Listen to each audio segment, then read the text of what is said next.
1 சாமுவேலின் புஸ்தகம் 30ஆம் அதிகாரத்துக்கு திருப்பிக் கொள்வோம். 8ஆம் வசனத்தை நாம் சேர்ந்து படிப்போம். தாவீது கர்த்தரை நோக்கி, நான் அந்த தண்டை பின்தொடர வேண்டுமா, அதை பிடிப்பேனா என்று கேட்டான். அதற்கு அவர், அதை பின்தொடர், அதை நீ பிடித்து சகலத்தையும் திருப்பிக் கொள்வாய் என்றார். இந்த மாதத்தில் தேவன் நம்மோடு இடைப்படுகின்ற வாக்குத்தத்தம் என்னவென்றால், சகலத்தையும் நீ திருப்பிக் கொள்வாய் என்றார். சகலத்தையும் திருப்பிக் கொள்கின்ற ஒரு மாதம்தான் இந்த மாதம். தேவன் உங்கள் வாழ்க்கையில் சொன்ன எல்லா நன்மைகளையும் ஆசீர்வாதங்களையும் இந்த மாதத்தில் உங்கள் வாழ்க்கையில் நிறைவேற பண்ணுவார். பைபிளில் போடப்பட்டிருக்குது, அவர்களை குறித்து சொன்ன எல்லா நன்மைகளையும் அவர்கள் மீது வரப்பண்ணுவேன் என்று கர்த்தர் எரேமியா புஸ்தகத்தில் சொல்லியிருக்கிறார். ஆகவே இந்த மாதத்திலையும் தேவன் நம்மை குறித்து சொன்ன எல்லா நன்மைகள், எல்லா வாக்குத்தத்தங்கள் எல்லாவற்றையும் இந்த மாதத்திலையும் நம்முடைய வாழ்வில் நிறைவேற்ற நல்லவராக இருக்கிறார். உலகத்தில் பொதுவாக ஒரு காரியம் சொல்லுவாங்க, தீமைகள் நடக்கும்போது சொல்லுவாங்க, என்னங்க இது போச்சுன்னா இன்னொன்று வருதுங்க, இந்த தீமை போச்சுன்னா இன்னொரு தீமை வருதுங்க, பார்த்தா ஒன்று மாதிரி ஒன்று அது பாட்டுக்கு வந்துக்கிட்டே இருக்குதே அப்படின்னு உலகத்தில் இருக்கிற மக்கள் தீமைகள் தங்கள் வாழ்க்கையில் வரும்போது புலம்புகின்ற ஒரு பெரிய புலம்பல். நான் உங்களுக்கு சொல்கிறேன், இந்த மாதத்தில் ஒன் பை ஒன்னாக நன்மைகள் தான் உங்களை தேடி வரும். ஆமென். என்னங்க இந்த நன்மை வந்துச்சுன்னா இந்த நன்மை முடிகிறதுக்குள்ளே இன்னொரு நன்மை நம்மளை தேடி வருதே, அந்த நன்மை முடிகிறதுக்குள்ளே இன்னொரு நன்மை நம்ம தேடி வருதே என்று சொல்லக்கூடிய அளவிற்கு தேவன் அவருடைய நன்மைகளெல்லாம் நம்முடைய வாழ்விலே வரப்பண்ணுகின்ற தேவனாக நம்முடைய தேவன் இருக்கின்றார். ஆகவே நம்முடைய வாயின் வார்த்தைகளை மாற்றணும். உலகத்தில் காலாகாலமாக பேசின ஒரு வார்த்தை ஒன் பை ஒன்னாக இது வந்துக்கிட்டு இருக்குதுன்னு வாங்க பிரச்சனைகளை நம்ம அப்படி சொல்லக்கூடிய நிலைமையில் நாம் இருக்க வேண்டும் என்று தேவன் விரும்பலை. தேவன் நம்முடைய வாழ்க்கையில் விரும்புறதுக்காக என்னென்னா, நம்மை குறித்து சொன்ன எல்லா நன்மைகளையும் நம் மீது வரப்பண்ணுவது தேவனுடைய திட்டமும் நோக்கமாக இருக்கின்றது. இந்த மாதத்திலே தேவனாய கர்த்தர் நம்மோடு பேச இருக்கின்ற ஒரு காரியம் என்னென்னா, உங்கள் வாழ்க்கையில் பிசாசு பறித்து போட்ட எல்லாவற்றையும், பிசாசு திருடின எல்லாவற்றையும், கடந்த நாட்களில் நீங்கள் எந்தெந்த காரியத்தெல்லாம் இழந்து போனீர்களோ, கடந்த நாட்களில் மட்டுமல்ல, கடந்த மாதங்களிலே, கடந்த வருடங்களிலே, உங்களுடைய வாழ்நாட்களிலே நீங்கள் இழந்த எல்லா காரியத்தையும் நீங்கள் திருப்பிக் கொள்வீர்கள். கர்த்தர் சொல்லிட்டார், நன்மை நம்ம மேலே சொல்கிறார், நீ சகலத்தையும் திருப்பிக் கொள்வாய் என்ற நன்மையை தேவன் பேசுகிறார், வாக்கு கொடுக்குறாரு. கண்டிப்பாகவே அந்த வாக்கு நிச்சயமாக இந்த மாதத்தில் நிறைவேறுவதை நாம் பார்ப்போம். நீங்கள் நேரத்தில் பாருங்கள், மாதம் இங்கே வரோம், கர்த்தருடைய வார்த்தைகள்லாம் கேட்குறோம், வாரம் வரோம், கர்த்தருடைய வார்த்தைகள்லாம் கேட்குறோம். தேவன் நம்முடைய வாழ்க்கையில் செய்ய போகின்ற அதிசயங்கள், அற்புதங்கள் இதெல்லாம் கேட்குறோம் ஆனால் சில இடத்துல பார்த்திங்கன்னா அநேக மக்கள் பாருங்கள் மாதம் வந்துட்டு போகிற ஒரு ஆளாகவே இருக்கிறாங்க. எங்கள் வாழ்க்கையில் ஒன்றும் நடக்க மாட்டேன்தே, என்னங்க வாக்கு தத்துவம் நல்லா தானே இருக்குது, கேட்க நல்லா தானே இருக்குது, கேட்க இனிமையாக தானே இருக்குது, வாரம் கேட்குறோம், மாதம் கேட்குறோம், நல்லா தானே இருக்குது, ஏன் நடக்க மாட்டேன்னுது. சில பேர் ஒன்லி கேட்டுட்டு போகிற ஆளாகவே இருக்கிறாங்க. அதுதான் பைபிளில் போடப்பட்டிருக்கு பாருங்கள், கேட்கிறவர்கள் விசுவாசம் இல்லாமல் கேட்டபடியினால் அவர்கள் கேட்ட வசனம் அவர்களுக்கு பிரயோஜனப்படவில்லை என்று எபிரேய ஆக்கியோன் தன்னுடைய நிருபத்தில் எழுதி வச்சிருக்கிறார்.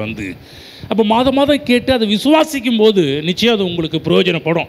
இல்லை மாதம் கேட்டுட்டு ஏதோ இந்த 1ஆம் தேதி போய் காலையில் ஃபில் பண்ணிட்டு வந்துடணும், இந்த 1ஆம் தேதி போய் ஏதோ ஒரு பிளஸ்ஸிங்கை வாங்கிட்டு வந்துடணும், இந்த 1ஆம் தேதி போய் இந்த திருவிருந்தை எடுத்துகிட்டு வந்துடணும்னு நினச்சிட்டு நீங்கள் அப்படி வந்துட்டு போகிற ஒரு ஆளாக இருந்தீங்கன்னா தேவனுடைய நன்மைகளை பார்க்க முடியாது. விசுவாசிக்க வேண்டும், தேவனுடைய வாக்கு தத்துவத்தை விசுவாசிக்கணும், தேவனுடைய வார்த்தைகளை விசுவாசிக்கணும், தேவன் நம் மீது கூறின நன்மைகளை விசுவாசிக்க வேண்டும்.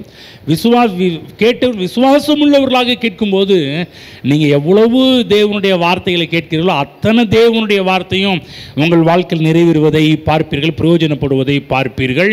இழந்து போன எல்லாவற்றையும் இந்த மாதத்தில் திருப்பிக் கொள்வதையும் நீங்கள் பார்ப்பீர்கள். இந்த மாதம் நம்ம நினைப்போம் கடைசியில் திருப்பிக் கொள்வோமாங்க, அப்படி இல்லை. நீங்கள் உங்கள் விசுவாசத்தின்படி இன்றைக்கி கூட நீங்கள் திருப்பி கொள்ளலாம், நாளைக்கு கூட திருப்பி கொள்ளலாம்.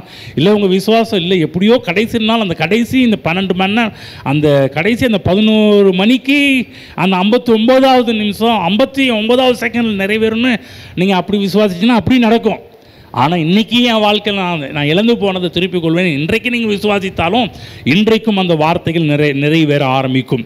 இந்த இடத்துல பார்க்குறோம் 19ஆம் வசனம் நாம் சேர்ந்து படிப்போம், எல்லோரும் சேர்ந்து படிப்போம். அவர்கள் கொள்ளையாடி கொண்டு போன எல்லாவற்றிலும் சிறியதிலும் பெரியதிலும் குமாரரிலும் குமாரத்திகளிலும் ஒன்றும் குறைவுபடாமல் எல்லாவற்றையும் தாவீது திருப்பி கொண்டான். கவனமாக கேளுங்க. நீங்கள் இழந்து போனதை திருப்பிக் கொள்வது மட்டும் இல்லை, எப்படி திருப்பிக் கொள்வீர்கள் என்று வேதத்தில் போடப்பட்டிருக்கிறது என்றால், தாவீது எப்படி திருப்பி கொண்டாராம்? ஒன்றும் குறைவுபடாமல் எல்லாவற்றையும் தாவீது திருப்பி கொண்டான். அதாவது இந்த இடத்துல போடப்பட்டிருக்குது, எல்லாவற்றிலும் சிறியதிலும் பெரியதிலும். சொல்லுங்கள், சிறியதிலும் பெரியதிலும். நல்லா சொல்லுங்கள், சிறியதிலும் பெரியதிலும். சிலர் சொல்லுவாங்க சின்னதை திருப்பினாலே போதும் பாஸ்டர், சின்னது வந்தாலே போதும் பாஸ்டர், பெருசு வருங்களா? அதெல்லாம் நான் நினைக்கிறேன் அடுத்த வருஷம் ஒருவேளை அதை திருப்பிடுவோம். அடுத்தது சொல்கிறாரு, இங்கே பாருப்பா, இந்த சின்னது பெருசு இந்த மாதம் ஏதோ கைக்கு தகுந்த மாதிரி சின்னது உன்னை தேடி வரும், பெருசு நீ திருப்புறது என்பது ரொம்ப முடியாத ஒரு காரியம் என்று அப்படி தேவன் சொல்லலை. என்ன சொல்கிறாருன்னா, உங்கள் ஆசீர்வாதத்தில் சிறிய ஒன்றை கூட நீங்கள் விட்டு விட மாட்டீர்கள். ஆமென். ஒரு சின்ன காரியத்தை கூட விட்டு விட மாட்டீங்க. சொல்லுவாங்களே, சின்ன குண்டு ஊசிங்க, சின்ன குண்டு மணிங்க. கருத்து சொல்கிற அதை கூட நீங்கள் விட்டு விட மாட்டீர்கள், அதையும் நீங்கள் மீட்டுக்கொள்வீர்கள் சொல்கிறாரு. ஒன்றும் குறைவுபடாமல் என்பதுதான் தேவனுடைய திட்டமாக இருக்கிறது. நல்லா புரிஞ்சுக்கணும். நீ மீட்டுக்கொள்வது எப்படி மீட்டுக்கொள்வீர்கள் என்று இந்த வேத பகுதியில் படிக்கின்றோம். ஒன்றும் குறைவுபடாமல் நீங்கள் மீட்டுக்கொள்வீர்கள். ஆகதான் பாருங்க, இந்த இடத்துல இப்படி படிக்கிறோம் பாருங்க. இப்போ பாருங்க, ஒன்றும் குறைவுபடாமல் எல்லாவற்றையும் தாவீது திருப்பி கொண்டான். சொல்லுங்க, தாவீது திருப்பி கொண்டான். இப்போ இந்த இடத்துல உங்கள் பேரை போட்டு படிக்கிறீங்களா? உங்கள் பேர் என்னது? உங்கள் பேர் என்னது? பேர் தெரியும்ல. இப்போ அந்த வசனத்தை இப்படி உங்கள் பேரை போட்டு அந்த இடத்துல படிக்கிறீங்களா? அவர்கள் கொள்ளையாடி கொண்டு போன எல்லாவற்றிலும் சிறியதிலும் பெரியதிலும் குமாரரிலும் குமாரத்திகளிலும் ஒன்றும் குறைவுபடாமல் எல்லாவற்றையும் லியோ திருப்பி கொண்டான். உங்கள் பேர் கேட்கலையே, உங்கள் பேர் என் சத்தம் கேட்கலையே. எங்கள் படிங்க பார்க்கலாம், நான் மைக்கு நான் ஸ்லோ பண்ணிடுறேன், நீங்கள் மட்டும் படிங்க. உங்கள் பேரை போட்டு உங்கள் பேர் கேட்கணும்.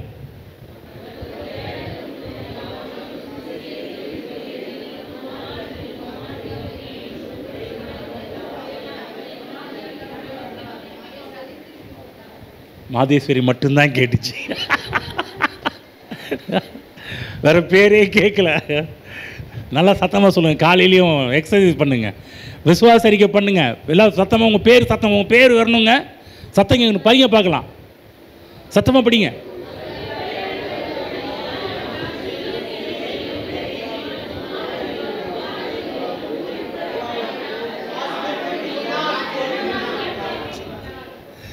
ஆமென். ஆனாலும் கேட்கல. சரி பரவாயில்ல, அப்படியே போனோம்னா நமக்கு டைம் 1 ஹவர் வேகத்தில் ஓடி போயிடும், சொல்ல வேண்டிய விஷயங்கள் சொல்ல முடியாமல் போய்விடும். ஓகே, நல்லா புரிஞ்சுக்கணும். ஏதோ ஒரு வாழ்க்கை கிடையாது, ஏதோ ஒரு சின்னதை மட்டும் திருப்புறது மட்டும் கிடையாது. பாருங்கள், சில இடத்துல பாருங்கள், நம்ம கிடைச்ச வரையிலும் லாபம் பாஸ்டர்.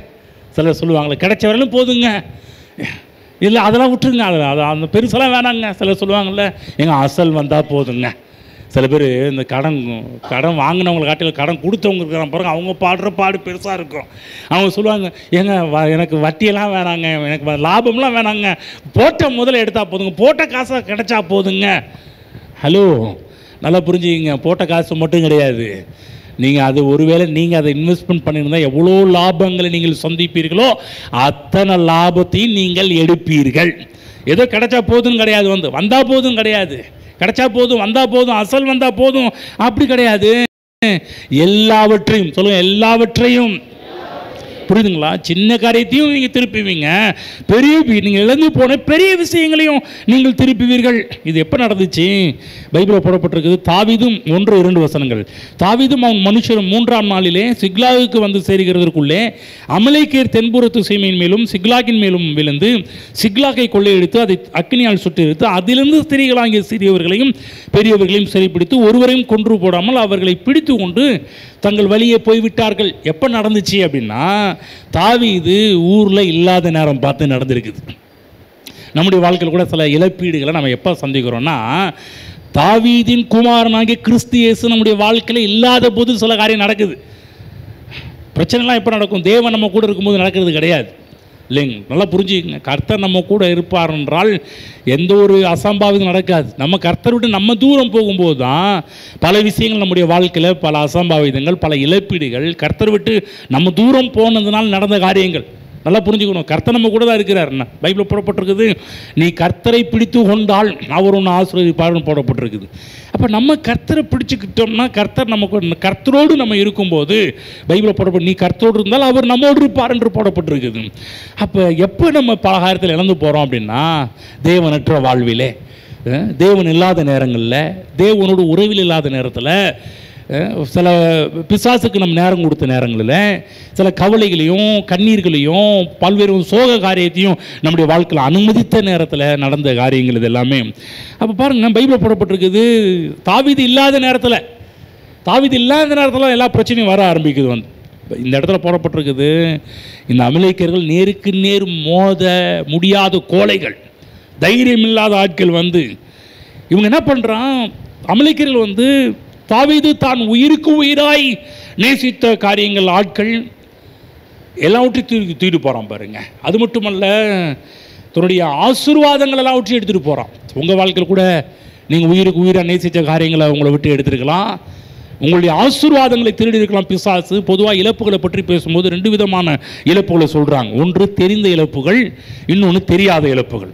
சில இடத்துல நம்முடைய வாழ்க்கையில் தெரிஞ்சு நம்ம தெரிந்தே நம்ம சில காரியத்தை விட்டுருப்போம், சில இடத்துல தெரியாமல் சில காரியத்தை இழந்திருப்போம். கர்த்தர் சொல்கிறாரு, நீ தெரிந்து இழந்த காரியத்தை நீ மீட்டுக்கொள்வ, நீ தெரியாமல் இழந்து போன அநேக காரியங்களை மீட்டுக்கொள்வ. பாருங்கள், ஆதாம் இழந்து போன ஆசீர்வாதங்கள் நிறைய விஷயம் நமக்கு தெரியல. ஆனால் கர்த்தர் சொல்கிறாரு, நீ உன் கண்ணுக்கு எதிராக நீ இழந்து போன அதையும் மீட்டுவ. சில விஷயங்கள் வேதத்திலே நான் உனக்கு சொன்ன அநேக காரியத்தை பிசாசு உன் வாழ்க்கையில் எடுத்து போட்டிருக்கிறான், அதையும் நீ மீட்டுக்கொள்வ. ஆகவே பைபிளில் போடப்பட்டிருக்குது, கர்த்தராகிய இயேசு ஏன் இந்த உலகத்துக்கு வந்தாராம், இழந்து போனதை தேடவும் ரட்சிக்கவுமே மனுஷகுமாரன் வந்திருக்கிறார். நீங்கள் வாழ்க்கை இழந்து போன எல்லா காரியத்தையும் மீட்டு கொடுப்பதற்காக தான் கிறிஸ்து இயேசு இந்த உலகத்தில் வந்திருக்கிறார். படிப்போம். இந்த இடத்துல 30ஆம் அதிகாரத்தில் நான் படிக்கிறேன், 4ஆம் வசனம் படிக்கிறேன். அப்பொழுது தாவீதும் அவனோடு இருந்த ஜனங்களும் அழுகிறதற்கு தங்களுக்குள் பலன் இல்லாமல் போக மட்டும் சத்தமிட்டு அழுதார்கள். சில நேரத்தில் நம்முடைய வாழ்க்கையில் சில விஷயத்தெல்லாம் இழந்து போகும்போது நிச்சயம் சொல்கிற, கண்டிப்பாக அந்த இடத்துல கண்ணீர் அதிகமாக வரதான் ஆரம்பிக்கும். கொஞ்சம் நஞ்செல்லாம் கிடையாது. அந்த சுச்சுவேஷனில் நீங்கள் போகிற ஆட்களுக்கு மட்டும்தான் தெரியும் எவ்வளவு கண்ணீர் என்று சொல்லி பைபிளில் போடப்பட்டிருக்குது. அழுகிறதற்கு தங்களுக்கு பலன் இல்லாமல் போக மட்டும் அழுதார்கள். ஆனால் தாவீது பண்ணணும் பெஸ்ட்டான ஒரு காரியம் என்னன்னா, கர்த்தர்கிட்ட ஆலோசனை கேட்க போகிறார். தான் இழந்து போன காரியத்தை மீட்பதற்கு வேறு யார்கிட்டையும் போகல. நம்ம பண்ணுற ஒரு துரதிருஷ்டமான ஒரு காரியம் என்னென்னா, நம்ம இழந்து போனது மீட்பதற்கு நம்ம யார்கிட்டலாம் போகக்கூடாது, அவங்கள்ட்டலாம் போய் ஆலோசனை கேட்குறது. என்ன பண்ணலாங்க, இதை எப்படி மீட்கலாங்க, அதை எப்படி மீட்கலாங்க, இது எப்படி கொண்டு வரலாங்க, அதை எப்படி கொண்டு வரலாங்க, என்ன பண்ணுறது ஏது பண்ணுறது சொல்லிட்டு நம்ம யார்கிட்டலாம் ஆலோசனை கேட்கக்கூடாது, அங்கெல்லாம் போய் நின்றுடுறோம். கடைசியில் அவங்க நம்மளை என்ன பண்ணிடுறாங்கன்னா, அகல பாதாள குழிக்கு கொண்டு போயிடுறாங்க அந்த ஆலோசனை கேட்டு பண்ணும்போது. சிலர் பாவ வாழ்க்கையில் கொண்டு போயிடுறாங்க, சிலர் கடனுக்கு மேலே கடனை வாங்க வச்சிடுறாங்க, சிலருடைய வாழ்க்கையை தற்கொலைக்கு நேராக கொண்டு போயிடுறாங்க, சிலருடைய வாழ்க்கையில் பழிக்கு பழி வாங்குதலுக்கு நேராக கொண்டு போயிடுறாங்க. ஆனால் தாவீது செஞ்ச பெஸ்ட்டான ஒரு காரியம் என்னன்னா, அவர் கரெக்டாக அபியத்தர்கிட்ட போகிறாரு பாருங்க. அப்போ தான் தாவீது கர்த்தரை நோக்கி, 8ஆம் வசனம், தாவீது கர்த்தரை நோக்கி. நான் சொல்கிறேன், நீங்கள் உங்கள் வாழ்க்கையிலேருந்து போன எல்லா காரியத்தையும் மீட்டு கொள்வதற்கு ஒரே ஒருத்தரால் தான் மீட்டு கொடுக்க முடியும், அது கர்த்தரால் மட்டும்தான். தாவீது நல்லா அறிஞ்சு வச்சுருந்தார், தெரிஞ்சு வச்சுருந்தார். வேற பக்கத்து நாடுகளை உதவி கேட்கல, மற்ற ஆட்கள்கிட்ட உதவி கேட்கல. இவர் கேட்டது ஒரே ஒரு கர்த்தரை. தாவீது கர்த்தரை நோக்கி, நான் அந்த தண்டை பின்தொடர வேண்டுமா, அதை பிடிப்பேனா என்று கேட்டான். அதற்கு அவர், அதை பின்தொடர், அதை நீ பிடித்து சகலத்தையும் திருப்பி கொள்வாய். ஆமென். தேவன் சொல்கிறத பார்க்குறோம், நீ சகலத்தை திருப்பி வைப்பா. ஏன்னா நல்லா கவனமாக கேளுங்க, முக்கியமான விஷயம் மறைஞ்சிருக்குது. நீங்கள் சகலத்தையும் உங்கள் வாழ்க்கையில் மீட்டுக்கொள்வதற்கு தேவனை தவிர ஒரு பெஸ்ட்டு ஆலோசனை கொடுக்கறதுக்கு இந்த உலகத்தில் வேறு யாரும் கிடையவே கிடையாது.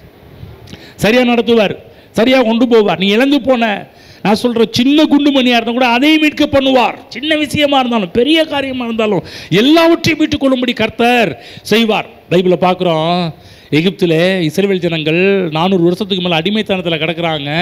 இவங்க மீட்கிறது கர்த்தர் மோசே அனுப்புகிறாரு. மோசே பாருங்கள், மோசே போய் பார்வோன்ட்ட கேட்குறாரு, என் ஜனங்களை அனுப்பிவிடுப்பா, நாங்கள் கடவுளுக்கு ஆராதனை செய்ய போகணும் போது பார்வோன் அனுப்பலை, அந்த ராஜா அனுப்பலை. கிட்ட 2-3 வாதம் வருது பாருங்க. 2-3 வாதையை பார்த்த பிற்பாடு அப்படியே கொஞ்சம் அப்படியே மனம் இறங்குறார். யாரு? நம்ம பார்வோன். சரி நீ என்ன பண்ண, ஆண் புருஷர்கள் மட்டும் போய் என்ன பண்ணு, கர்த்தரை உங்கள் தெய்வத்தை கும்பிட்டுட்டு வாங்க அப்படின்னு சொல்கிறார். மோசே பார்த்தா, நீங்கள் பாரு, நான் புருஷர்கள் மட்டும் இல்லை, எல்லாரையும் நாங்கள் போகணும். பார்வோன் அனுப்பல பாருங்க. திரும்ப பாருங்க வாதம் வருது. உடனே என்ன பண்ணுறான் பார்வோன் கூப்பிட்டு, சரி பரவாயில்ல, சரி என்ன பண்ணு, உன் மனைவிமாரெல்லாம் கூப்பிட்டுட்டு போ. அப்புறம் என்ன பண்ணுறான், இல்லை எங்களுக்கு நாங்கள் எல்லாரும் போகணும் போது கடத்தில் பாருங்கள் பார்வோன்னு சொல்கிறான், சரி ஆடு மாடெல்லாம் விட்டுட்டு போ அப்படின்றார். இவர் சொல்கிறாரு, ஒரு குழம்பும் பின் வைப்பது கிடையாது.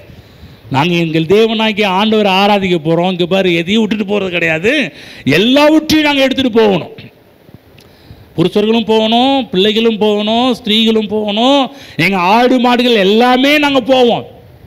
இந்த ஊர் எம்டியாக தான் இருக்கும், நாங்கள் போயே தீருவோம் அப்படின்றாங்க. பாருங்கள் வாதைகளெல்லாம் பார்த்த பிற்பாடு தான் இந்த பார்வோன் கீழே இறங்கி வரான் பாருங்கள். கடைசி வாதையை பார்க்கும்போது அவனை துரத்தி விடுங்களா அவன்களை அப்படின்னு சொல்லக்கூடிய அளவுக்கு அங்கே அற்புதங்கள் நடக்க ஆரம்பிக்கிறது. ஒருவேளை கூட இருக்கிற ஆட்கள் இப்படி சொல்லியிருக்கலாம், மோசே ஏப்பா 400 வருஷம் அடிமைத்தனத்தில் கிடந்தோம், அவன் தான் சொல்கிறான்ல, பார்வன் தான் சொல்கிறான்ல, புருஷரும் ஸ்திரீகளும் போய் உங்கள் தேவனாகிய கர்த்தருக்கு ஆராதனை பண்ணுன்னு சொல்லி இந்த ஆடு மணலாம் எதுக்குப்பா, நம்ம மட்டும் போகலாம் அப்படின்னு சில ஆட்கள் ஆலோசனை சொல்லியிருக்கலாம். நீங்கள் சொல்லியிருப்பாங்களா, சில ஆட்கள் என்ன சொல்லியிருப்பாங்க, என்ன சொல்லுவாங்க, இப்போ நமக்கு தலைக்கு வந்தது தலைப்பாவோட போட்டுங்க, நம்ம உயிர் தப்பிச்சிச்சுல, 400 வருஷம் அடிமைத்தனத்தில் கிடந்தோம், இப்போ அவன் சொல்லும் போதே நம்ம என்ன பண்ணிடுவோம், கிளம்பிடுவோம், புருஷரும் ஸ்திரீகளும் போகணும்னு சொன்னால போயிடுவோம், இந்த ஆடு மணால் விட்டுரு. மோசே சொல்கிறேன், இங்கே பாரு, இந்த விளையாட்டுக்கு நான் வரல, என் தேவனாகிய கர்த்தருக்கு ஆராதனை பண்ண போகிறோம், ஒரு குழம்பும் எங்களுடைய பொருள் ஒரு காரியம் கூட இந்த இடத்துல பின் வைத்து போவது கிடையாது, ஒரு காரியத்தையும் வச்சுட்டு போக மாட்டோம், எல்லாத்தையும் எடுத்துகிட்டு தான் கிளம்புவோம் அப்படின்றாரு. ஆமென். கர்த்தர் சொல்கிறாரு, எல்லாவற்றையும் நீங்கள் மீட்டு கொள்வீர்கள், எதையும் பேலன்ஸ் வைக்கவே மாட்டீங்க. ஆகதான் பாதி ஆசீர்வாதத்தால் திருப்தி ஆகாதீங்க. சில இடத்துல பாருங்கள், நிறைய விசுவாசிங்க கொஞ்சம் கிடைச்சா போதும் ஆண்டவர், இது போதும் ஆண்டவரே அப்படின்னு சொல்லி திருப்தி ஆகி விடுகிறார்கள். கர்த்தர் சொல்கிறாரு, ஏப்பா நீ பாதி ஆசீர்வாதம் கிடையாது, நீ 100ஐயும் திருப்புவ, முழுமையும் திருப்புவ. தேவனுடைய மனதில் இருப்பது என்ன, சகலத்தையும் சொல்லுங்க, சகலத்தையும். நல்லா புரிஞ்சுங்க, பாதி கிடையாதுங்க, சகலத்தையும். கிடைச்சா போதும் கிடையாதுங்க, சகலத்தையும். வந்தா போதும், அசல் வந்தா போதும் கிடையாது, சகலத்தையும் நீங்கள் திருப்பிக் கொள்வீர்கள். அப்போ தேவனுடைய மனதில் இருப்பது என்ன, சகலத்தையும் திருப்பிக் கொள்வோம். இப்போ அதே தாட்டை கொண்டு கர்த்தர் தாவீது கொடுக்குறாரு, இங்கே பாருப்பா நீ சகலத்தையும் திருப்பிக் கொள்ளுவ. இப்போ அதே தாட்டை தான் இன்னைக்கு கர்த்தராகிய தேவன் இந்த அதிகாலை வேலையில, இந்த காலை வேலை நம்மோடு பேசிட்டு இருக்கிறாரு. நீ இழந்து போன ஒரு சின்ன குண்டுமணியை கூட விட்டுட்டு போக மாட்டப்பா.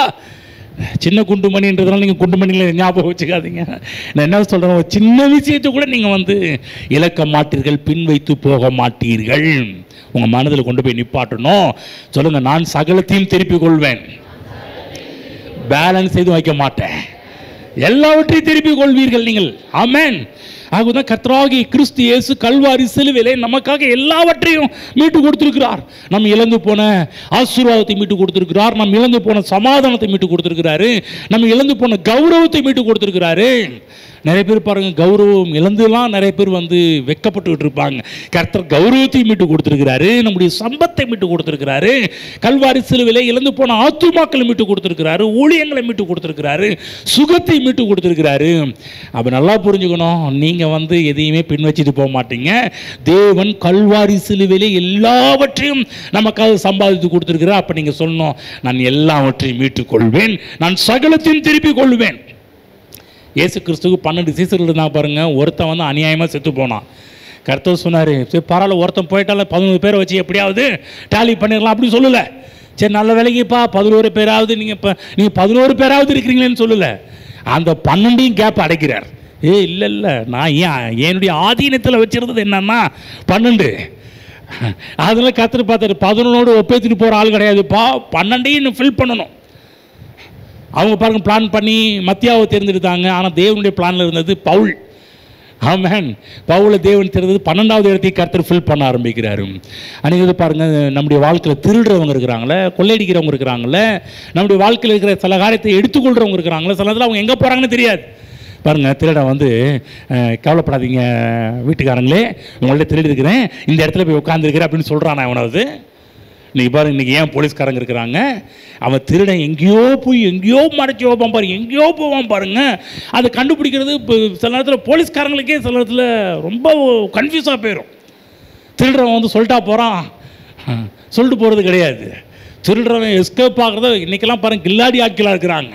எப்படி வந்து நூதனமான விதங்களில் இன்றைக்கெல்லாம் எப்படி வந்து திருடுறதெல்லாம் இன்றைக்கி உலகம் கற்று வச்சுருக்கிறாங்க. வந்து பாருங்கள், அந்த காலத்தில் திருடு எல்லாவற்றையும் எடுத்துகிட்டு போகிறாங்க. வந்து நான் சொல்கிறேன், உங்களுடைய ரகசியமாக எடுத்திருந்தாலும் அவர் சொல்லிட்டாரு, நீ சகலத்தை திருப்பிக் கொள்வன்னு, ஆகவே நீங்கள் சகலத்தை திருப்பிக் கொள்வீர்கள். 10ஆம் வசனம் படிக்கிறேன் பாருங்கள். இப்போ 9லேருந்து படிக்கிறேன் பாருங்கள். 9லேருந்து படிக்கிறேன்.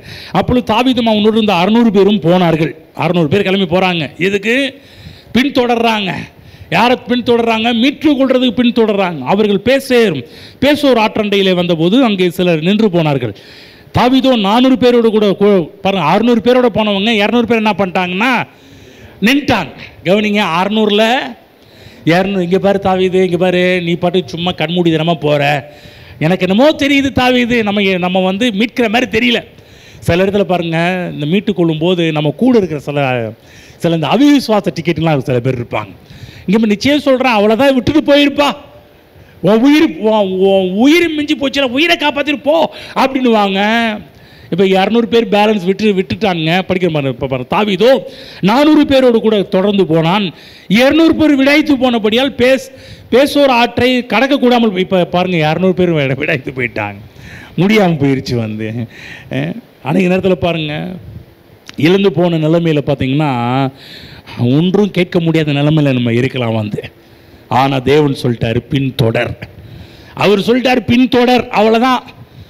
யார் என்ன சொன்னாலும் பின்தொடருவேன், அவரை பிடிச்சிக்குவேன், அவர் ஜெபத்தை விட்டுற மாட்டேன், என்னுடைய வேத வாசிப்பை விட்டுற மாட்டேன், என் சபை கூடி வருதலை விட்டுற மாட்டேன். சில பேர் தன்னுடைய வாழ்க்கை வந்து ஏன் சில காரியத்தை இழந்து போனது ஏன் பெற்றுக்கொள்ளாமல் இருக்கிறாங்கன்னா விட்டுடுறாங்க, ஜெபத்தை விட்டுடுறாங்க, பின்தொடர்றது கிடையாது. ஜெபத்தை விட்டுடுறாங்க, பைபிள் படிக்கிறத விட்டுடுறாங்க, சபை கூடி வருதலை விட்டுடுறாங்க. வந்து நான் சொல்கிறேன், அது முடிவு கிடையாதுங்க. கர்த்தர் நீங்கள் சகலத்தையும் திருப்பி கொள்ள வேண்டுமா பின்தொடர்.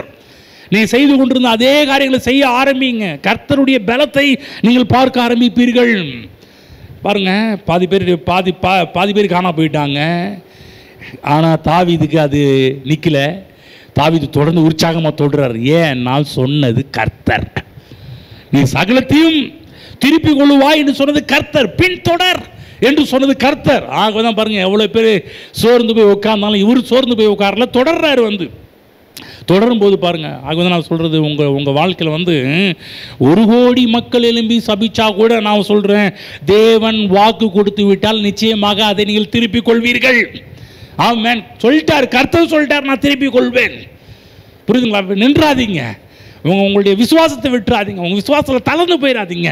நீங்கள் செய்த ஜெபத்தை தொடர்ந்து செய்யுங்க, வேதத்தை தொடர்ந்து வாசிங்க, சபை கூடி விடுதலை சில விடுறது போல விட்டு விடாதீங்க. என்ன போய் என்ன நடந்துச்சு, என்ன ஆச்சு, அப்படியே தானே என் சுச்சுவேஷன் இருக்குதுன்னு சொல்லிட்டு அப்படி நின்றாதீங்க. தொடர்ந்து நீங்கள் செய்யுங்க, காரியங்களை செய்யுங்க. அப்போ நடந்த விஷயம் என்ன? 11ஆம் வசனம். ஒரு எகிப்தியனை வெளியிலே அவர்கள் கண்டு அவனை தாவீதினிடத்தில் கொண்டு வந்து புசிக்க அவனுக்கு அப்பமும் குடிக்க தண்ணீரும் கொடுத்து.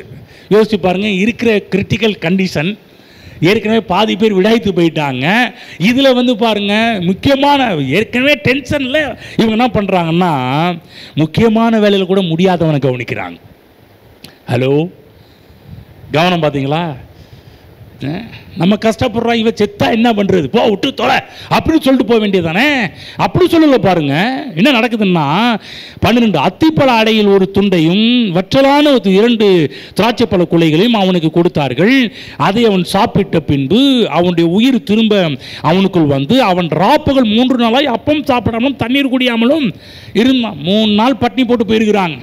ஆனால் ஆளு தாவீது பாருங்க வந்து கவனிக்கிறாரு பாருங்க, எவ்வளோ நல்ல மனுஷன் பாருங்க. தாவீது அவனை நோக்கி, நீ யாருடையவன், நீ எவ்விடத்தான் என்று கேட்டதற்கு அவன், நான் ஒரு அமலேக்கியனுடைய வேலைக்காரனாகிய எகிப்து தேசத்து பிள்ளையாண்டான். 3 நாளைக்கு முன் நான் வியாதிப்பட்ட போது என் எஜமான் என்னை கைவிட்டான். நாங்கள் கிரேத்தியருடைய தென்புறத்தின் மேலும் யூதாவுக்கு அடுத்த எல்லையின் மேலும் காலேபினுடைய தென்புறத்தின் மேலும் படையெடுத்து போய் சிக்லாகை அக்கினினால் சுட்டெரித்து போட்டோம் என்றான். யார் சிக்லாக்? என்ன? தாவீதினுடைய இடம். சிக்லாகை அக்கினினால் சுட்டெரித்து போட்டோம் என்றான். முதல் வசனம் படிக்கிறோம் பாருங்க. தாவீது மனுஷரும் 3ஆம் நாளிலே சிக்லாகுக்கு வந்து சேருகிறதற்குள்ளே அமலேக்கியர் தென்திருத்து சீமையின் மேலும் சிக்லாகின் மேலும் இருந்து சிக்லாகை கொள்ளையெடுத்து அதை அக்கினினால் சுட்டெரித்தார்கள். இல்லையா? அதான் சொல்கிறான் பாருங்க, இந்த அடிமை வேலைக்காரன் சொல்கிறான். 15, தாவீது அவனை நோக்கி, நீ என்னை அந்த தண்ணீரிடத்துக்கு கொண்டு போவாயா என்று கேட்டதற்கு அவன், நீர் என்னை கொன்று போடுவதும் இல்லை, என்னை என் எஜமான் கையில் ஒப்பு கொடுப்பதும் இல்லை என்று தேவன் மேல் ஆணையிடுவீரானால் உம்மை அந்த தண்ணீரிடத்துக்கு கூட்டி கொண்டு போவேன் என்றான். கவனமாக கேளுங்க. கேட்குறான், இங்கே பாரியா, என்னை உயிரோடு விடணும், என் ராஜாட்டையை ஒப்பு கொடுக்கக்கூடாது. தாவீது சொல்றே, நீ நிறைய ராஜாவை பார்த்துருப்ப, ஆனால் தாவீதை நீ பார்த்தது இல்லையே. தாவீதை நீ பார்ப்ப. ஆமென். உங்களை ஆண்டு நிறைய ராஜாக்கள் நீங்கள் பார்த்துருக்கலாம், ஆனால் தாவீதை போல பெஸ்ட் அரசரை பார்க்க முடியாது. படிக்கிற பாருங்க. இவன் அவனை கொண்டு போய் விட்ட போது இதோ அவர்கள் வெளியெங்கும் பரவி புசித்து குடித்து தங்கள் பெலிஸ்தியர் தேசத்திலும் யூதா தேசத்திலும் கொள்ளையிட்டு வந்த மகா பெரிதான அந்த எல்லா கொள்ளைக்காகவும் ஆடி பாடி கொண்டிருந்தார்கள். ஹலோ, என்னதுங்க? கொள்ளையடிச்சு வந்து எல்லா பொருளையும் வச்சுட்டு கும்மால் அடிச்சிட்டு இருக்கிறாங்க. ஆடி பாடி கொண்டிருந்தாங்கன்னா என்ன திமிரில் என்ன தெனாவட்டில் பண்ணிட்டு இருக்கிறாங்க பாருங்க. யார் பொருளை யார் கொண்டு வந்து யார் கும்மால் அடிக்கிறது பாருங்க. படிக்கிறோம். அவர்களை தாவீது அன்று சாயங்காலம் தொடங்கி மறுநாள் சாயங்காலம் மட்டும் முறியடித்தான். ஒரு நாள் ஃபுல்லாக அடிக்கிறான் பாருங்க. ஒட்டங்கள் மேல் ஏறி போன 400 வாலிபர்கள் தவிர அவர்கள் வேறொருவரும் தப்பவில்லை. ஆமென். ஒருத்தரை விடல தாவீது, எல்லாரையும் பிடிச்சி ஒரு வழி பண்ணிட்டாரு பாருங்க. வந்து அதுதான் உங்கள் வாழ்க்கையில் நீங்கள் இழந்து போன சகலத்தை நீங்கள் திருப்பிக் கொள்வீர்கள். ஆமென். தேவன் சொல்லிட்டார்னா அந்த தேவன் சொல்கிற காரியத்தை ஃபாலோ பண்ணி போங்க. உங்களை தடுத்து நிறுத்த இந்த உலகத்தில் யாரும் கிடையாது. இழந்து போன பலத்தை கூட நீங்கள் திரும்ப மீட்டுக் கொள்ளலாம். சூழ்ச்சிகளால் வந்த வினைகள், நிறைய வினைய மக்கள் வச்சுட்டு போயிருப்பாங்க. நான் சொல்கிறேன், அதெல்லாம் ஒன்றுமில்லாமல் ஆக்கிடுவீங்க. உங்களுடைய இளமை, நிறைய பேர் பாருங்க இளமையெல்லாம் இழந்து போயிருப்பீங்க. எல்லாங்க எவ்வளோ அழகாக இருந்தோம் தெரியுமா? எப்படி இருந்தேன்னா இப்படி ஆயிட்டேன்னு சொல்லக்கூடிய அளவுக்கு நிறைய பேருடைய இளமையெல்லாம் இழந்து போயிருக்கலாம். கர்த்தர் சொல்கிறார், ஏப்பா நீ இழந்து போன இளமையையும் நீ மீட்டுக் கொள்ளுவ. சொல்லுங்க பார்க்கலாம். நான் இழந்து போன இளமையெல்லாம் திருப்பிக் கொள்ளுவேன். ஆமென். திரும்ப உங்கள் வயது வாழ வயது போல ஆகும். நல்லா புரிஞ்சுக்கங்க. அதுதான் இந்த பூமியில் வந்து வியாதியோடு காம்ப்ரமைஸ் ஆகக்கூடாது, தரித்திரத்தோடு காம்ப்ரமைஸ் ஆகக்கூடாது. என்ன பண்ண ஒன்றும் நடக்கலை அப்படின்னு அதோடு ஒத்து வாழ்ந்துடக்கூடாது. கொரோனாவுக்கு முழுமையான தீர்வு கண்டுபிடிக்க கொரோனாவோட அப்படியே அட்ஜஸ்ட் பண்ணி வாழ்ந்துக்கங்க. நான் வாழ முடியாதியா? என் வாக்குத்தத்தம் கொடுத்தது கர்த்தர். அவர் சொல்லிட்டாரு, நீ சகலத்தையும் மீட்டுக்கொள்வ, சகலத்தை திருப்பிக் கொள்ளும். அவர் சொல்லிட்டாரு, நான் ஒரு குண்டு மணி கூட வைக்க மாட்டேன், எல்லாவற்றையும் மீட்டுக்கொள்வேன். ஏதோ வந்த வரையிலும் போதும் அப்படி அட்ஜஸ்ட் பண்ணி அதோடு நான் வந்து சமாளித்து வாழ்கிற, ஒரு காம்ப்ரமைஸ் பண்ணி வாழ்கிற ஆள் கிடையாது. ஆமென். அநேக தெய்வீக வெளிப்பாடுகள் இழந்து போயிருக்கலாம். அநேக நேரத்தில் பார்த்தீங்கன்னா கடவுள் கொடுத்த வரங்களை நீங்கள் இழந்து போயிருக்கலாம். சில பேருக்கெல்லாம் பாருங்கள் நிறைய வரங்கள் இருக்கும், அதெல்லாம் இழந்து போயிருப்பீங்க. வந்து கர்த்தர் சொன்னீங்க, இழந்து போன வரங்களை மீட்டுக்கொள்வீர்கள். திரும்ப உங்கள் வாழ்க்கையில் உதயமாகும். நீங்கள் இழந்து போன, நீங்கள் பார்த்த அந்த தரிசனங்கள், நீங்கள் கை வைக்கும் போது சுகமாகின்ற சுகங்கள், அது எல்லாவற்றையும் கர்த்தர் சொல்கிறார், அதை கூட நீ மீட்டுக்கொள்வ. நீ இழந்து போன எல்லா ஊழியங்களையும் மீட்டுக்கொள்வ. உங்கள் ஊழியங்களில் பல விதங்களில் பல காரியங்கள் இருக்கலாம். கர்த்தர் சொல்கிறது, அந்த ஊழியத்தையும் நீ மீட்டுக்கொள்ளுவ. எதிரிகளால் வந்த எல்லா இழப்பீடுகளையும் மீட்டுக்கொள்வீர்கள். 16-17 படிக்கிறோம் பாருங்க. 16-17 படிச்சலைங்களா? இப்போ தொடர்ந்து பாருங்க. இந்த வந்து நடக்கிற ஒரு காரியம் பார்த்தீங்கன்னா, ஒரு காரியம் கவனமாக கேளுங்க. ஒரு விஷயம் சொல்கிறேன், கவனமாக கேளுங்க. கர்த்தர் உங்களை மீட்டுக்கொள்ளும் போது இன்னொரு பியூட்டியான ஒரு காரியம் நடக்குது, அதையும் நான் சொல்ல விரும்புகிறேன் பாருங்க. இவங்க கொள்ளையடிச்சு வந்தது யாருடைய பொருளை மட்டும் கொள்ளையடிச்சிட்டு வந்தாங்க? ஏங்க, தாவீதோடு கூட இருந்து மட்டும் கிடையாது, அவங்க கொள்ளையடிச்சிருந்தாலும் பாருங்க. 16ஆம் வசனம், இவன் அவனை கொண்டு போய் விட்ட போது இதோ அவர்கள் வெளியெங்கும் பரவி புசித்து கொடுத்து தாங்கள் பெலிஸ்தியர் தேசத்திலும், எங்க இங்கே மட்டும் அடிக்கல, தாவீதின் ஊரில் மட்டும் அடிக்கலைங்க, எல்லா ஊர்லேயும் கொள்ளையடிச்சிருக்கிறானுங்க படுபாவி பசங்க. பாருங்க, படிக்கிற பெலிஸ்தீன் தேசத்திலும் யூதா தேசத்திலும் கொள்ளையிட்டு வந்தால் மகா பெரிய அந்த எல்லா கொள்ளைக்காகவும் எல்லா இடத்துலையும் அடித்த கொள்ளை. கவனமாக கேட்கணும் என்ன சொல்கிறேன்னு. நீங்கள் மீட்டுக்கொள்ளும் போது உங்களுடையதை மட்டும் மீட்டுக்கொள்ள மாட்டீங்க, அதோடு கூட மற்ற எல்லாவற்றையும் மீட்டுக்கொள்வீர்கள். படிக்கணும் பாருங்க, 18ஆம் வசனம். அமலேக்கியர் பிடித்து கொண்டு போன எல்லாவற்றையும், சொல்லுங்க, எல்லாவற்றையும் தன்னுடைய 2 மனைவியிலும் தாவீது விடுவித்தான். நீங்க 2 மனைவி, என்னங்க 2 மனைவி போட்டிருக்குதே, இதால தானே பிரச்சனை, 2 மனைவி பிரச்சனைலாம். ஏங்க பைபிளில் சில விஷயங்கள் ஆவிக்குரிய அர்த்தத்தில் சொல்லப்பட்டிருக்கிற காரியங்கள். 2 மனைவி என்பது பார்த்தீங்கன்னா, ஒன்று தாவீது இந்த இடத்துல மேரேஜ் பண்ணி, ஒன்று யூத பெண், இன்னொன்று புறஜாதி பெண். என்ன காமிக்கிறாருன்னா, 2 மனைவி மீட்டுக்கொள்வது என்னன்னா, நான் புறஜாதியே மீட்டுக்கொள்வேன், யூதனையும் மீட்டுக்கொள்வேன் என்பதை பற்றி சொல்லப்பட்டதுக்காக சொல்லப்பட்ட காரியங்கள். ஓகேங்களா? இது ஆவிக்குரிய அர்த்தத்தில் எடுத்துக்கொள்ளணும். ஓகேங்களா? 19 வசனம். அவர்கள் கொள்ளையாடி கொண்டு போன எல்லாவற்றிலும், சிறியதிலும் பெரியதிலும், குமாரிலும் குமாரத்திலும் ஒன்றும் குறைவுபடாமல் எல்லாவற்றையும் தாவீது திருப்பி கொண்டான். ஒருவரை தப்புடல, எல்லாவற்றையும் மீட்டுக்கொள்கிறார். பாருங்க, 19ஆம் வசனம் படிக்கும், 20ஆம் வசனம் படிக்கிறேன். எல்லா ஆடு மாடுகளையும் தாவீது பிடித்து கொண்டான், அவைகளை தங்கள் மிருக ஜீவன்களுக்கு முன்னாலே ஓட்டி, இது யாருடைய கொள்ளை என்றார்கள்? சொல்லுங்க, யாருடைய கொள்ளை? சொல்லுங்க, தாவீதின் கொள்ளை. ஆமென். சொல்லுங்க, தாவீதின் கொள்ளை. பாருங்க என்ன சொல்றாரு, நீங்க எல்லாத்தையும் மீட்டுக்கொள்ளுவீங்க, மீட்டுக்கொள்ளும் கிரேட் யாருக்கு போகுதுன்னா, தாவீதின் குமாரனாகிய கிறிஸ்து இயேசுவுக்கு போகுது. அதுதான் நீ சகலத்தையும் மீட்டுக்கொள்ளுவ, சகலத்தையும் திருப்பி கொள்ளணும் போது நல்லா புரிஞ்சுங்க. நம்மள்கிட்ட எந்த திராணியும் கிடையாது, எந்த எபிலிட்டியும் கிடையாது. ஆனால் ஒன்று, தேவனுடைய கிருபையால் நீங்கள் இழந்து போன எல்லாவற்றையும் மீட்டுக்கொள்வீர்கள். தேவ தயவினால், தேவனுடைய இரக்கங்களால், தேவனுடைய காருண்யத்தினால், தேவனுடைய அன்பினால் நீங்கள் இழந்து போன எதெல்லாம் நீங்கள் பாருங்க, உட்கார்ந்துக்கிற உங்கள் வாழ்க்கையில், அதை கேட்டுக்கொண்டிருக்கிற உங்கள் வாழ்க்கையில் நீங்கள் என்ன இழந்திருக்கீங்க எனக்கு தெரியாது. ஆனால் கர்த்தருடைய வார்த்தை சொல்லப்பட்டிருக்குது, நீ இழந்த எல்லாவற்றையும் சகலத்தையும் நீங்கள் மீட்டுக் கொள்வீர்கள். ஆமென். ஏன்னா கிறிஸ்து இயேசு கொள்ளையடிச்சு கொடுத்திருக்கிறார், அது மீட்டு கொடுத்திருக்கிறார். பிசாசு என்னெல்லாம் நம்முடைய வாழ்க்கையில் பறித்தானோ எல்லாவற்றையும் மீட்டு கொடுத்திருக்கிறார். ஆமென். ஆகவேதான் இதில் சொல்லப்பட்டிருக்கு இல்லையா, மற்றவனுடைய கொள்ளையும் தேவன் திருப்பி கொடுக்கிறார். நீ கேட்கலாம், ஏங்க மற்றவனுடைய கொள்ளையை தேவன் திருப்பி கொடுக்குறாருன்னா, கவனமாக கேளுங்க, ஒரு விஷயம் சொல்லி முடிச்சிடுறேன். நம்ம இழந்து போன பல காரியங்கள் நான் சொல்லிட்டேன். நீங்கள் என்ன இழந்து போயிருக்கு உங்களுக்கு தெரியும். நம்ம இழந்து போனது மட்டுமல்ல, இழந்து போகிறத மீட்கிறதுக்கு இங்கேருந்து பெட்ரோல் போட்டு போனோம் பாருங்க, அதெல்லாம் கணக்கில் வராது. பார்த்துருக்கீங்களா? நான் சொல்கிறது புரியுதுங்களா? நான் உங்களுக்கு சொல்கிறது புரியுதுங்களா? இப்போ ஒருத்தட்ட வந்து 1000 ரூபா மீட்க போகிறீங்கன்னா, 1000 ரூபா மீட்க போகிறதுக்கு நீங்கள் 100 ரூபாய்க்கு பெட்ரோல் போட்டு போகணும் ஒரு இடத்துக்கு. ஆனால் அங்கே போனால் 1000 ரூபா மீட்டா நீங்கள் எவ்வளோ தான் மீட்கிறீங்க? 900 தான் மீட்கிறீங்க. அங்கே போகிற வழியில் பார்த்தீங்கன்னா சில சாப்பிட்ணும், அதை கணக்கு போட்டால் எவ்வளோ வந்துடும்? போகிற வழியில் தண்ணின்னா நான் வாட்டர் பாட்டிலு போகிற நேரத்தில் இந்த வெயில் நேரத்தில் அடிக்கிற வெயிலுக்கு நம்ம பாருங்கள் வாட்டர் பாட்டிலாம் தண்ணியெல்லாம் வாங்கி குடிக்க வேண்டியதாக இருக்குது, சில ஜூஸ் எல்லாம் குடிக்க வேண்டியதாக இருக்குது. அந்த பேலன்ஸ்லாம் கணக்கு போட்டால் 1000 ரூபா வாங்க போகிற சொல்லும்போது, 1000 ரூபா வாங்க போன இடத்துல கணக்கு போட்டால் 500 ரூபா வரும். வந்தவரை லாபம் 500 ரூபா வரதை வந்துட்டு வாங்கிட்டு போப்பா. கர்த்தர் சொல்கிறாரு, நீ இழந்ததை மீட்கும் போது நீ எவ்வளோ காரியத்தை வந்து இழந்து போயிருப்பா, அதுலேயே இழந்து போயிருப்பா. நம்ம வந்து ஏற்கனவே இழந்ததை மீட்கிறது நம்ம போயிட்டு இருக்கிறோம். இழந்ததை மீட்க போகும்போது நம்முடைய லைஃப்பில் அப்பையும் பாருங்க கடனை வாங்கிட்டு போயிட்டு இருப்போம். வந்து எங்க எப்படியாவது பாருங்க மீட்க போகிறாங்க, அதை வாங்கி அப்படியே உங்கள்கிட்ட கொடுத்துருவோன்னு சொல்லுவான். வந்து அடுத்தது நல்லா கவனமாக கேளுங்க, ஒரு குட் நியூஸ் சொல்கிறேன். நீங்கள் இழந்து போனது மட்டும் இல்லை, அதுக்கு மேலே எல்லாவற்றையும் மற்றவனுடைய கொள்ளையும் கர்த்தர் உங்கள் கையில் கொடுக்குறார். வந்து ஆமென். அதை எடுத்துக்கிட்டே இருக்கிறாங்க, அவ்வளவு எடுத்துக்கிட்டு இருக்கிறாங்க. படிப்போம், அந்த இடத்துக்கு போயிட்டு ஒரு 30ஆம் அதிகாரம் போங்க, படிக்கிறோம் பாருங்க.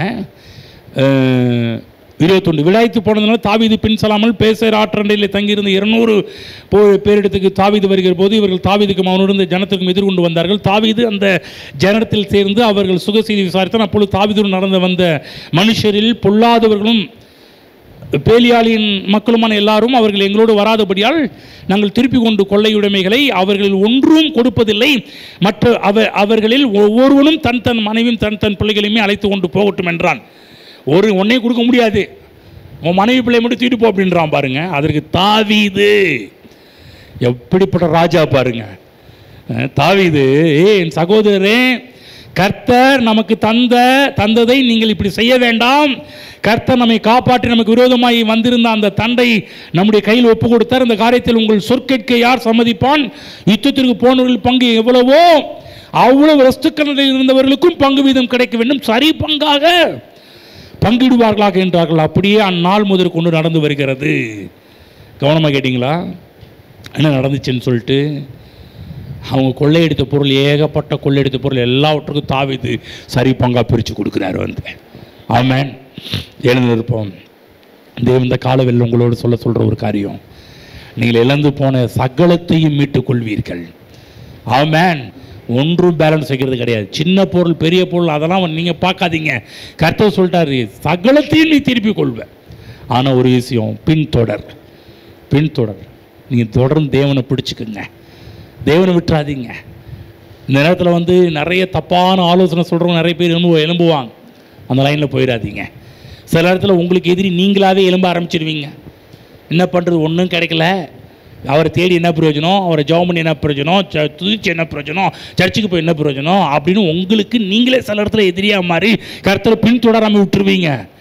கர்த்தர் சொல்கிறார், பின்தொடர். நீ செஞ்சுட்டு வந்த காரியத்தெல்லாம் செய், ஒழுங்காக செய், தொடர்ந்து பிடிச்சிக்க. முதலாவது தேவ ராஜ்யத்தை, அவர் நீதியை தேடு. நீ இழந்து போன எல்லாவற்றையும் பன்மடங்காக நீங்கள் பெற்றுக்கொள்வாய். ஆமென். ஹல்லேலூயா. கர்த்தர் கொடுத்த வார்த்தைகளை நன்றி செலுத்துவோம். தேவன் இன்றைக்கு நீங்கள் கூட பேசுனதற்கு எங்களுக்கு கண்களை திறந்திருக்க நன்றி என்று சொல்லுவோம். ஹல்லேலூயா. நல்லா கவனமாக கேட்டீங்க. நீங்கள் இழந்து போன எல்லாவற்றையும் தேவன் மீட்டு கொடுக்கின்ற தேவன். இந்த ஜனங்கள் வந்து ஏராளமான அழுகையை பார்த்தோம்.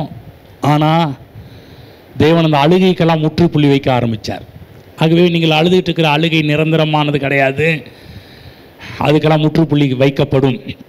ஆகவே உங்களுடைய எதிரிகளின் வெற்றியும் நிரந்தரமானது இல்லை, அதே போல் உங்கள் தோல்விகளும் நிரந்தரமானது கிடையாது. உங்கள் வாழ்க்கையில் காட்சிகள் மாறும். ஆமென். எப்போதுமே இழந்து போன நிலைமையில் இருக்க மாட்டீர்கள், காட்சிகள் மாறும். அந்த ஜனங்களை ஆடி பாடிட்டு இருக்கும்போதே உள்ளே பூந்தா இருப்பாருங்க தாவீது. பைபிளில் நிறைய சம்பவங்கள் சொல்லலாம் பாருங்கள். சிம்சோனுடைய நாட்களில் பாருங்கள், கடைசி கிளைமேக்ஸில் ஆடி பாடி சந்தோஷப்பட்டுட்டு இருந்தாங்க. சிம்சோன் முழு இடத்தையும் ஒன்றுமில்லாமல் ஆக்கிட்டு போனார். வந்து கல்வாரி சிலுவிலே பிசாசு எல்லாவற்றையும் ஜெயிச்சிட்டேன்னு சொல்லி நரகத்தில் கொண்டாடிட்டு இருக்கிறப்ப தான் உள்ள நுழைஞ்சி நரகத்தின் சேனைகள்லாம் ஒன்றும் இல்லாமல் தும்சம் பண்ணிட்டு வெளியே வந்தார் கர்த்தராகிய கிறிஸ்து இயேசு. பைபிளில் போடப்பட்டிருக்குது, சத்ருவின் வெற்றி முடிவடைந்து விட்டது. ஒரு வசனத்தை படிக்கிறோம் பாருங்க, எரேமியா 51:44. எரேமியா புஸ்தகம் 51:44 கர்த்தர் சொல்கிற ஒரு காரியம். இதை நான் சொல்ல மறந்துட்டேன், இன்னைக்கு இப்போ சொல்கிறேன், கேட்டுக்குங்க. 51:44. நான் பாபிலோனில் இருக்கிற பேலை தண்டிப்பேன், அது விழுங்கினதை அதன் வாயிலிருந்து கக்க பண்ணுவேன். அது விழுங்கினதை அதன் வாயிலிருந்து கக்க. என்ன நினச்சிருக்கிறேன், யாருதான் விழுங்கின பர்றா. ஏதாவது திருட விழுங்கிட்டு போனான்னா மண்டையில் திட்டு என்ன விழுங்கிட்டு. நீங்களாம் பாருங்கள், ஏர்போர்ட்டில் நிறைய கடத்திட்டு வரலாம், சுங்கத்தூர் அதிகாரிகள் எப்படி வெளியே கொண்டு வராங்க, என்ன விழுங்கினதெல்லாம் கக்க பண்ணுகிற தேவன். ஆமென். உங்கள் வாழ்க்கையில் பிசாசு எவ்வளோ விழுங்கிருக்கிறானோ அத்தனை காரியத்தையும் தேவன் கக்க பண்ணுகிறவர். அவன் வாயிலிருந்து தேவன் கேட்கறது கிடையாது, அவன் பிடுங்க பாருங்க, அவன் வாயிலிருந்து கக்க பண்ணுகின்ற தேவன். ஆகவே தான் கர்த்தர் உங்களுக்காக எல்லாவற்றையும் செய்து முடித்திருக்கிறார். நீங்கள் சகலத்தையும் திருப்பிக் கொள்வீர்கள். எல்லாம் சொல்லுங்க, நான் சகலத்தையும் திருப்பிக் கொள்வேன். நான் இழந்து போன எல்லாவற்றையும், சின்னதோ பெருசோ, எல்லாவற்றையும் மீட்டுக் கொள்வேன், திருப்பிக் கொள்வேன். ஆமென். ஜெபிப்போம். பிதாவாகிய தேவனே, கர்த்தராகிய இயேசுவின் நாமத்தில் நம்முடைய சமூகத்தில் இருக்கிறோம். நீர் எப்போதும் நல்ல கர்த்தராக இருக்கிறீர், நன்மைகளை செய்கிற தேவனாக இருக்கிறீர். நன்றி செலுத்துகிறோம் ஆண்டவரே. இந்த நாளிலே எங்களுடைய ஆவியை நீர் உற்சாகப்படுத்தினதற்காக நன்றி செலுத்துகிறோம். எங்களுடைய மனக்கண்களை திறந்தபடியாக நாங்கள் நன்றி செலுத்துகிறோம். நாங்கள் இழந்து போன எல்லாவற்றையும் சகலத்தையும் திருப்பி கொள்வா என்று சொன்னீரே, அதே போல் இங்கே இருக்கிற ஒவ்வொரு தேவனுடைய பிள்ளைகளும், இதை கேட்டுக்கொண்டிருக்கிற பிள்ளைகளும், அவர்கள் இழந்து போன எல்லா நன்மைகளையும் அவர்கள் மீட்டுக்கொள்ளட்டும் என்று அவர்களை ஆசீர்வதிக்கின்றேன். நீ சொன்னீரே அவன் விழுங்கினதை கக்க பண்ணுவேன் என்று சொல்லி. பிசாசு விழுங்கின எல்லா காரியத்தையும் திரும்ப உடைய பிள்ளைகளுடைய முன்னாடி கொண்டு வந்து போடுவதற்காக நன்றி செலுத்துகிறேன் கர்த்தாவே. அப்படிப்பட்ட ஒரு ஆசீர்வாதத்தை இந்த மாதத்தில் நம்முடைய பிள்ளைகள் அனுபவிக்கட்டும். இழந்து போன ஆசீர்வாதங்கள்லாம் பன்மடங்காக திரும்பி, அவர்கள் இழந்து போனது மட்டுமல்ல, அவர்கள் இழந்து போனதற்கும் மேலாகவே எல்லா விதமான காரியத்தையும் நம்முடைய பிள்ளைகள் திரும்ப தங்களுடைய வாழ்க்கையில் பெற்றுக்கொள்ளட்டும் என்று நம்முடைய பிள்ளைகளை ஆஸ்வதிக்கின்றேன். இந்த மாதம் நம்முடைய பிள்ளைகளுடைய பிரயாணங்களை ஆஸ்வதிக்கின்றேன். போக்கில் மரத்திலும் நம்முடைய பிள்ளைகளுக்கு பாதுகாப்பு உண்டாயிருப்பதாக. நம்முடைய பிள்ளைகளுடைய வேலைகளை ஆஸ்வதிக்கின்றேன். குடும்ப வாழ்வை ஆஸ்வதிக்கின்றேன். அன்றைய குடும்பத்தில் தேவ சமாதானமும் தெய்வீக சுகமும் வாசமாக இருப்பதாக என்று நம்முடைய பிள்ளைகளை ஆஸ்வதிக்கின்றேன். நம்முடைய பிள்ளைகளுக்கு இயற்கை சூழ்நிலைகள் நம்முடைய பிள்ளைகளுக்கு சாதகமாக அமையட்டும் என்று நம்முடைய பிள்ளைகள் மீது ஆஸ்வதிக்கின்றேன். தகப்பனே, தேவக்கரம் தாங்கி நடத்துவதாக. நம்முடைய பிள்ளைகள் எங்கெங்கெல்லாம் போகிறாங்களோ அங்கெல்லாம் தேவ தயவு உண்டாவதாக. என் தயவையெல்லாம் உனக்கு முன்பாக கடந்து போகும்படி பண்ணுவேன் என்று சொன்னீரே. நம்முடைய தயவு நம்முடைய பிள்ளைகளுக்கு முன்பாக சென்று எல்லா காரியங்களையும் வாய்க்க செய்யட்டும் கர்த்தாவே. அதில் விசேஷமாக இவர்கள் இழந்த அநேக நன்மைகளை, ஏராளமான நன்மைகளை நம்முடைய பிள்ளைகள் பன்மடங்காக பெற்றுக்கொள்ளட்டும் என்று ஆசீர்வதிக்கிறேன் தகப்பனே. அடுத்த மாதம் வரும்போது இவர்கள் சாட்சி சொல்லக்கூடிய அளவிற்கு நன்மைகள், அப்படிப்பட்ட ஆசீர்வாதம் உண்டாகட்டும் என்று ஜெபிக்கிறேன். இயேசுவின் நாமத்தில் பிதாவே, ஆமென்.